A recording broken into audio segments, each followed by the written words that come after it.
This week on Culture Leaders Daily, we bring you my conversation with Monique Robertson-Gunter, the Chief Experience Officer at Wellby Financial. Wellby is a great case study for a company that took the plunge with culture partners, and they made huge changes as they aligned their company culture behind very ambitious goals and a strong purpose. Monique explains how Wellby reshaped its culture, starting with the key results they wanted to achieve and developing a culture of feedback, continuous improvement, and shared accountability, where it's the responsibility of leaders to make Wellby a great place for members and employees. We also talk about what it means to be a chief experience officer, combining culture and brand in a way that's authentic and also results driven, plus the importance of purpose fit over the myth of culture fit, the value of humility in leadership, and Monique's advocacy for women in leadership. So please welcome to the podcast, Monique Robertson-Gunter. Monique, thank you for joining us. So let us start with, what is your why? Our Wellby why is to help people prosper. It's really become like our like rally cry in a very unique and very organic way. And so one of the things that we think about when we talk about prosperity is we think about families in Houston and what resiliency looks like for a family that is living there every day in a city that's growing, in a city that is very diverse, and in a city, and just challenges that families and individuals are going to naturally have. And so we've looked at prosperity in a very unique way. We call it our path to prosperity with 3 unique experiences. You're either building, growing, or thriving. And so we've been able to create solutions and services and education. And so it's really from the very beginning been more than just like a vision or something we put on the wall or on the shelf and kind of touch once a year at strategic planning. It is instead like the thread and the fabric of everything we do. And it has been incredibly unique when we talk about attracting and retaining talent, because now we're talking about not only people that have the technical skills, but that shared like heart mission. And does this really resonate with you? And is a culture where people being first and their journey and their resiliency being first, is that something that really resonates in how you want to get work done? And so it's been really cool to anchor who we are culturally, not only around the, fantastic partnership with culture partners and the way they've helped us frame delivering on our purpose with a culture of accountability, but starting with our culture of helping people prosper, building resiliency, building that readiness for the emergency that we all know is always going to come, and then almost kind of setting everything else up around it. Love this, because we talk a lot about purpose fit over culture fit, right? I think culture fit is a sham. I mean, the idea that you fit in here culturally, so therefore you belong, is really just a breeding ground for bad decision making and unconscious bias, right? But purpose fit, which it sounds like you've committed to, is this is our why. Does this resonate with your personal why? And if so, come join us and help us advance our mission, right? That's right. Yeah. Come be with the cool kids that are like changing the city of Houston, one family at a time, building. And one of the things that we say is when we do this really well, we're going to disrupt generational poverty, because one of the steps in there is making sure we give our members access to home ownership. And we know how important home ownership is to building wealth and just, not having to face the insecurities of housing. And so I love how you said it. It's very purpose-filled. Yeah. And so you're the Chief Experience Officer. Can you tell us what that means in the context of Wellby Financial? Yeah, absolutely. So we look at experience in 2 ways. We know that our team members are having experiences that we're responsible for because we've told them this is a great place to work and we need to show up every day and be that. And then we know that our membership is having an experience when they choose us as who they're going to bank with. And so I'm responsible for making sure from every team member that enters the door that they have an incredible onboarding experience, that our training and professional development is second to none, that our culture embellishment and all of the things that really define how you get work done and how you feel while you're getting that work done. And so my learning and development and my organizational development teams and we rally around that expectation.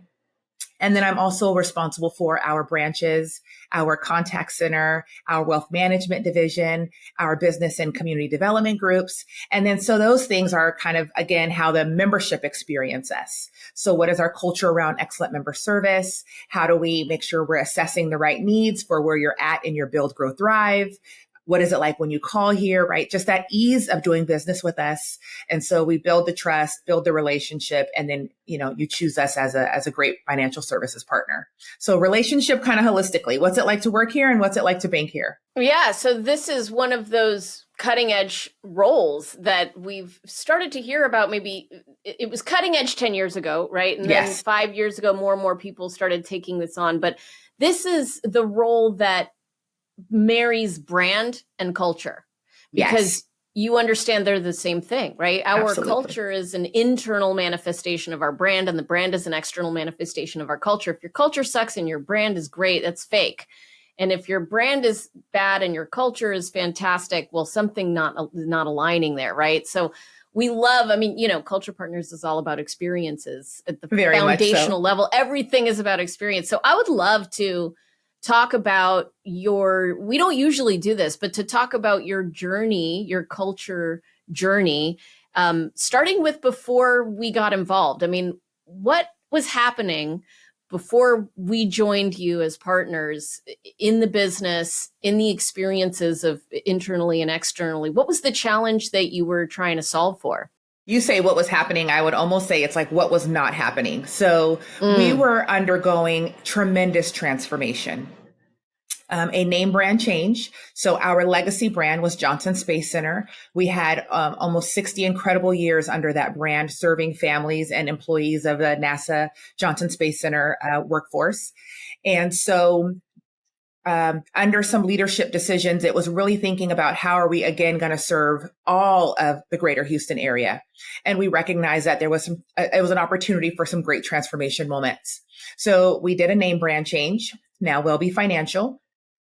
We opened about 4 new branches on the western side of Houston where we'd never been before. We changed our core system, so the way that we transact for the member. And then we changed our online banking system. And so the way the members self-serve. And believe it or not, we did all of that on the exact same day. We chose 10/10/2021 and literally changed everything about ourselves in one day. And it required that the leadership team hear the membership, hear the team, take the long list of things that were not working and get to work. And we literally started doing that. Really started first with team member experience and some low hanging fruit around member experience. We wanted you to be able to do business easy with us. And so we knew that meant having to double down on the training, because all of a sudden we went from having experts that had been here for 7, 8, 9, 10 years to all of us being on day one because all the systems were new. And so it was a real journey around our own internal resiliency. And so in that time, what we also were experiencing is team members just kind of losing a lot of faith, if I'm being honest. And our turnover was through the roof. And so mm. not only were the systems really new and the members expecting the service they had come to expect all those years, we weren't building a place where employees and great talent wanted to stay. And so Wow. that is really what led us to the journey with Culture Partners, and even the journey to relook at our strategy, our purpose. And so we kind of took a clean slate and said, while all the decisions we made were good for the long term of the business, we've got some real short term things that we've got to own and solve. And so it led us right to Culture Partners. There was a lot of the things you guys already had built around how you anchor a team around kind of those shared goals, the see it, own it, solve it, do it, being above the line versus below the line. Those were things that we didn't really have language for yet, but that we were seeing happen around us. You can see when someone's exasperated and when they're totally below the line and they're getting some others to get below there with them. And it gave us shared language. It gave us a shared finish line around it's okay to feel it, but pop back up. And so our partnership with Culture Partners couldn't have come at a better time, because we were doing really great things for the future of the credit union, but we had to have some real moments around how do we take the team members on a journey that they're also proud of, and creating a place that where retention, is significantly better now, significantly. So let's start at the beginning. The first thing that we do is always focus on clarity of results. Let's get clear on what it is we want to accomplish. So what were Yes. those initial key results that you identified would be the measure of success, of the finish line, as you called it? Absolutely. So we took our key results and we have them at the 5-year mark, but we do break them down annually. But our key result, we said if we did what we set out to do in 5 years, we will have 10,000 of our members being homeowners. We'll Mm, have 70,000 of our members with 3,500 or more in a savings. And that number is the median income in Houston and just divided by 12. So we wanted them to have that resiliency. If something happens, you don't got to swipe a credit card or go to a cash advance place. You've got that savings that you need to weather a little storm. And so that was where again, it's that member and team member experience. And then so that's how we wanted to really serve our members from a results. And then we had some key results around our team member experience. And so it was around, what do we call it? Our team member engagement scores. And so we set a pretty high mark around what we want our team members to be able to anonymously, right, once a year tell us how it feels to work here. And so we set the bar pretty high for ourselves and got to work around team member engagement. And then that final one takes us back to the member experience. It was our net promoter score, which we know is all about the relationship. It's the long-term view. It's not how was it last Tuesday when you came in, but it's when you reflect on being a member at Wellby, how likely are you to recommend, right? How are they solving for you? And so we took those 4 key results as our finish line when we started the journey with Culture Partners. So how much of a stretch were those key results when you set them? I mean, how far were you? Far. Far. We are an ambitious group, I like to say. My chief strategy officer has a saying. He says, we're going to take over the world. And it's, you know, sometimes you have to, whether you call it the BHAG or the take over the world goal, they were ambitious, Jessica. We are talking about significant year-over-year performance results to accomplish those goals. We are doing fantastic on our mission to home ownership. We are on pace and doing really well. We are having a fantastic year on our net promoter score. And so we are now at, we are now at the financial services mark, but the bar is really high for credit unions. And so we're now striving to get back into that 50 to 60 mark where we know best of the best credit unions do it. But I mean, in 2 years, we have completely turned it around, and it has really started with the team members and the internal culture. Yeah, that's incredible. Okay, so you got clear on the goals. The goals were not small goals. These are stretch goals that seemed very, very far away. They were take over the world goals. Yeah, exactly. And so step 2 is alignment, right? We have to create the alignment around those goals at every level of the organization. And so that begins with cultural beliefs. We understand, let me just break this down for those of you who haven't heard of Culture Partners. Culture Partners does almost all of their work based on the results pyramid. We know results come from actions. And most leaders just stop there. They focus on, here's what we got to do, here's what we got to do, right? Which may be part of the challenge that you had fallen into, the trap you'd fallen into before we started working together. You thought, we got to update our system, we got to update our website. And so you did a bunch of action. All the actions. The action trap. You don't want to get stuck in that trap. And what you were missing perhaps was the underlying belief that will drive actions that was not a focus at the time. And those beliefs are driven by experience, hence the chief experience officer, right? So what beliefs did you rally around in this effort to drive those results? Instead of focusing on, here's what we got to do to improve NPS, it was, what beliefs do we need people to hold about us in order for them to take the action to work with us or to stay with us in order to get these key results? What were those beliefs at the time? I think at the time, and this might sound a little simple, but it's the truth. There were 2 things that I think, did a fantastic job at. We created the belief that we were a feedback culture. So tell us what's working and tell us what's not. And then with that, we coupled that with the belief that we are a continuous improvement culture.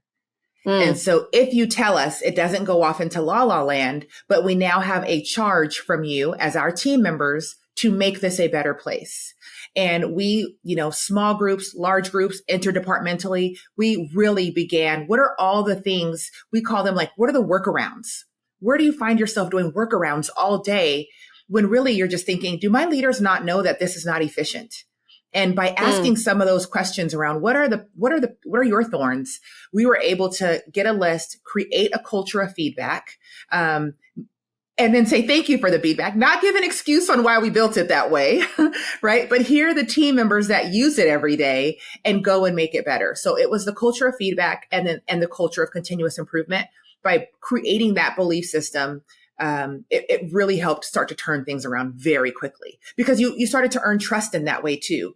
If I tell them they're not offended, I'm not in trouble, I'm not, on some weird list, they are taking my feedback and they are literally changing it. And then also just closing the loop too. Thank you for that feedback. I hope you notice the receipts are different. I hope you notice that the papers are different. And so kind of creating that culture of look, they changed what she said. And they heard what he said. And so then that kind of began to fuel this culture of shared accountability. It is your executive leadership's team's responsibility to make this a great place for the members and for you. So I love this. Let's talk about first a culture of feedback and continuous improvement. It's hard. You are dealing with very challenging, deeply ingrained cultural dynamics that you have to overcome for that to feel authentic. Because when I give my boss feedback, I understand there is a risk that they will be offended, that they will take it personally, that they will not like me because they got their own problems to deal with at an ego level, at an interpersonal level, right? 100%.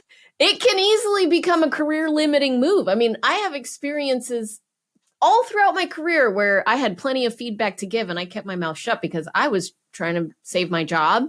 I was trying to be we all do. The top performer, right? Everyone does. Exactly. So it goes to experiences. What specific experiences did you have to create and how did you scale those experiences for people to really buy it, that they weren't going to be in trouble?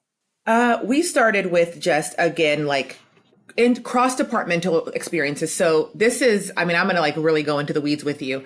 There is a great Mexican restaurant that was around the corner from our headquarter building. They're not even open in the morning. We reached out and I said, can I use your banquet room in the mornings? We every quarter run the Voice of the Team member breakfast now.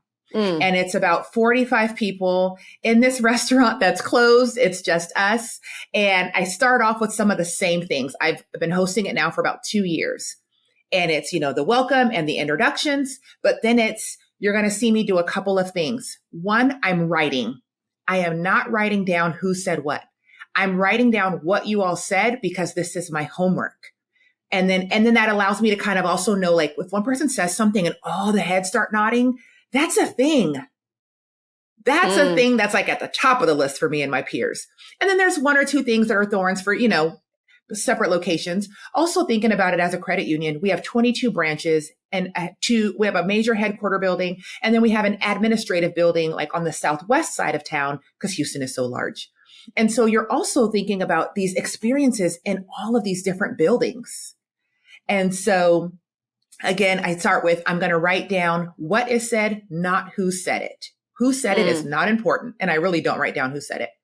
And then the other thing is I'm going to ask questions. It is not to challenge you. It is to make sure I capture it correctly. And then I think the thing can I interrupt you for a second? Because this is brilliant. What you're doing is you're using the results pyramid in your language to create a new belief. You're saying the belief I want you to have about the questions that I will ask is that they are for curiosity and for deeper knowledge. They're not for pushback or defensiveness. Because sometimes I have to ask a lot of questions to understand what the teller is describing in the deposit process. When you fund a CD, I'm like, okay, wait, what happens? We get so far away from the way the work actually gets done that I've got to ask these questions so that when I go back to IT, I am giving them a story. When they do this, this is what happens. This is what they think should happen. Help me fix this disconnect. And if I'm not close enough to describing it correctly, I've kind of come back with notes that no one can really use. And it's so easy for people to, we call it MSU, make stuff up about why you're asking questions, why you're pushing back. And the experience that they could have is, she's being defensive, right? Yeah, she needs me to justify what I just said. And so sometimes it's just as simple as explaining the experience you're trying to create and the belief you want them to hold to reframe the way they interpret. You're doing experience interpretation, right? You're interpreting the experience that they're having for them. Yes, absolutely. And then we spend the next 90 minutes eating breakfast. And I don't know if I've had a breakfast that I don't have to go, guys, I'm sorry, I have to stop us. Your managers are going to kill me if I don't get you out of here, because we go to the 90th minute and the feedback is fantastic. I take it back. I share it with, the leaders and it's IT feedback. It's signage feedback. It's, my drive-through doesn't have XYZ. It's the things we just would never think about that they have to say 10, 15 times a day because we just don't know. We just don't know. Yeah. And it's created, again, just we're a culture of feedback and we are a culture of continuous improvement, and that both of those things are okay. Right. And the continuous improvement is really where the executives are taking accountability. They're saying, we heard the feedback, we're implementing the feedback, and we are accountable to focusing on what we can control. Because I've done employee engagement surveys, I've been in organizational development in organizations and also done consulting in that space. And you would maybe not be surprised at how many executive teams look at the results and they dismiss, well, I know who said that. I know why that's there. This was taken how many months ago exactly? We're not going to talk about compensation with the team. We don't want to even go there, right? I mean, it's so much resistance to the feedback.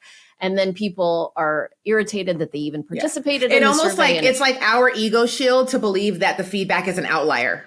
Exactly. It's an ego shield. I love that. So really what you're doing is you're surrendering. You are a leader that has surrendered to the collective knowledge, to the process of experiences shaping beliefs, to the feedback of the people who know because they're on the front lines. I mean, you have to let go of ego. You have to let go 100%. Of your fear of looking bad, your fear of being right, and you have to just surrender. That's right. Yeah.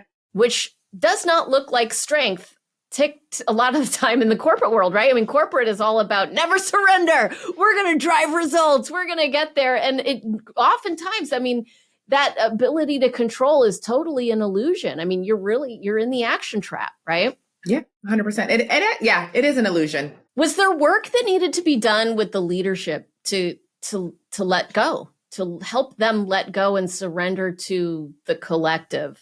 I think we got a little lucky in this because in the timing of all of these changes, we moved from an interim CEO to our permanent CEO. And when you talk about like what strength looks like, our CEO is Marty Pell, and he is by far one of the most down-to-earth, dynamic, smart CEOs I've ever worked with. But he really leads from a position of servant leadership. It's almost like, this is me describing my boss, but it's like, we all know he's the CEO. He doesn't walk in the room and remind us. He doesn't walk in with his title. It's a very much like, what are we hearing? How can we help? Who's going to take what? And what it does is it models for us to remember that there's no need to walk in anywhere with ours, right? The title is the title, but the work is really how you show up for the team. Well, that's accountability. I mean, what baffles me sometimes is we get reached out to by companies that feel like they have an accountability problem, right? And they say, we heard you're the accountability people. We want you to drive accountability in our teams. Can you come in here and train everyone on accountability? And, that's what we do. So, of course, the answer is yes. Having said that, what we end up talking about is accountability is a personal choice. As leaders, it starts with you. Culture is leader-led. We all own culture, right? But it is leader-led. And so this isn't something you can just delegate, put all your frontline workers in the culture of accountability training, and then you're exempt because you're in charge. I mean, it's so baffling. And yet, we are in a corporate system in which there's perceived power at the top due to titles, due to paychecks, right? And that perceived power, that power that's on paper, often confuses the people in those positions to think that it's real.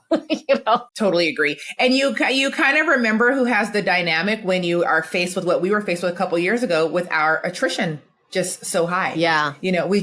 We were in a place where really great talent was walking out. And that's when you kind of remember where the power lies. Right. So for you, the cultural shift happened with a leadership change, which sometimes has to happen, right? I mean, there are some leaders that just don't get you there. They're so laser focused on driving results and here's what we've got to do, and they're telling everyone and they're managing and they think that's strength, but really it's counterintuitive, but it's totally logical that it is the opposite that needs to happen.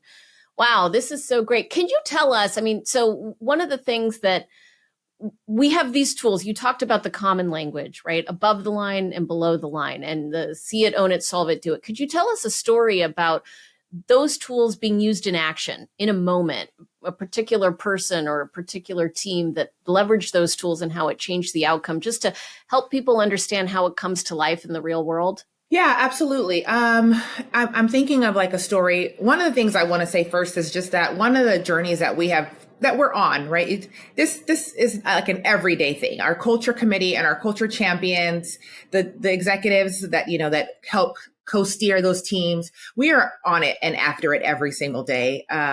Because one of the things for us, one of the things I'd like to remind my leaders of is we have a new hire orientation every other Monday. So every other Monday, we're already going to have to bring someone now into our culture of accountability. They've, as you so perfectly said it earlier, they've come into like our purpose-filled culture. They agreed with that, but now let's bring them into how we get work done and how we support each other. And on that journey, we are still doing a lot of great work around accountability is not what happens after. Because sometimes we think of being held accountable, right? And so what I love about the way Culture Partners helps us give our teams the visualization of it is it's like the steps. And so one of the things we've recently celebrated is we had a member call, actually got through to us. They were in Dubai and had misplaced some things and their debit card wasn't working. And it's Christmas morning. And so of course the credit union is closed. Right. But our member is, across the world. And we appreciate that this is the card they want to use. And we're going to make sure this is the card they can use. And so my CEO reaches out and, he doesn't feel great about it, but we get to our VP of payments and she's working with Visa and she's working with the member that's in Dubai and she's doing all of these things to get the card turned back on. And what we ended up celebrating is obviously one, that we don't want to call anyone on Christmas morning, but the team member that ended up helping us, while she was over payments, she wasn't over cards. And so there's like a little bit of a differentiation, but for her, it was really about this member needs us. And I have the relationship with Visa too. And so I'm going to see it. I'm going to own it. I'm going to solve it and I will do it. I don't need to tell you guys on that day that, hey, that's not actually me. That's so-and-so. It was our member needs us. Let's get on the line. Let's do what we need to do. And so when we have those moments, we're really able to, it's one great that a leader is modeling that because those are always fun stories to be able to tell and cascade. But it's that reminder of we don't pass the buck. We go above the line, right? It's all of our responsibility. There was a really fun activity we actually did with Culture Partners is like, what do you do here? And it's not your title, it's our purpose, right? And so we go around the room and it's what I do here is I help people prosper. We all help people prosper. And so I would just say that's one of the times that we've been able to share like a really great see it, own it, solve it, do it, because it's just so extreme. Christmas morning, member in Dubai, the leader that's not even over that department is the one that's like, you need me and I'm going to do it. And so, we're all in it for the member. And so it's really great. That's so beautiful. And it's also a demonstration, not to get too touchy feely, but that's a demonstration of care. It's a demonstration of agape love where she's in that moment saying like, let me just take care of this. I've got the bandwidth right now. I'm not in the middle of opening presents or whatever. Instead of calling the person who might be, I'm just going to do what I can to show up for you and to serve. Right. And that demonstration, that's a powerful experience. And then there's another element of this that you touched on, which is that's a story that you can tell. Right. That's a story that then none of the people who are on that email chain, the people who weren't even employed at the time, they hear that story later. And that stories are the most powerful experience that you can create. I mean, we love through storytelling, right? So I love that so much. I mean, it's such an honor to be able to work with a company that's got such a powerful purpose statement, and that we like to also work with clients that we have purpose fit with, because it makes our purpose also more powerful. Our purpose at Yes. Culture Partners is to impact 5 million lives in 2025. And so to get to work with your company means we're that much closer to accomplishing our purpose, which is, and my purpose is to serve God and others. And I get to serve God by helping serve 5 million lives, which we get to help you serve your purpose. And I mean, it is this just little full circle. Yes. Yeah. We're all connected. Yes. It reminds you of how connectivity of life. Totally. It is we are all connected in this web of life, and work is just one of the many playgrounds in which we do things. And here we are doing things, just trying to make it meaningful, It's beautiful. Well, thank you so much for this. It has been such a joy and such a pleasure. I have one last question for you, which is, what is something that you don't get asked about very often in these types of interviews that you wish you were asked more often? Something I don't get often asked about, but that is very important to me. It might be even a little bit centered into my why, is just the work that I really enjoy doing with women groups, women's advocacy. Even here in Houston, I have the fantastic opportunity to be a part of Global Women's Leadership Network, which is a credit union network. But through them, I get to work with our local sister society. And so the sister societies bring at any given time 30 to 50 women together. And we really talk about what are the barriers that we do to remove, what are the barriers that we can support each other with in removing access to getting women into the C-suite. So it is a credit union focused mission on knowing the importance of women leaders and really shattering that glass ceiling and moving that thought leadership and these skills and gifts into the C-suite so that we can be more appropriately represented in the credit union space as women leaders. I also have a great opportunity to work with Greater Houston Partnership and their executive women's partnership group. You have a lot of mentorship that happens there, women's advocacy, women's networking. And I really thoroughly enjoy groups that are very intentional about, I will say your name.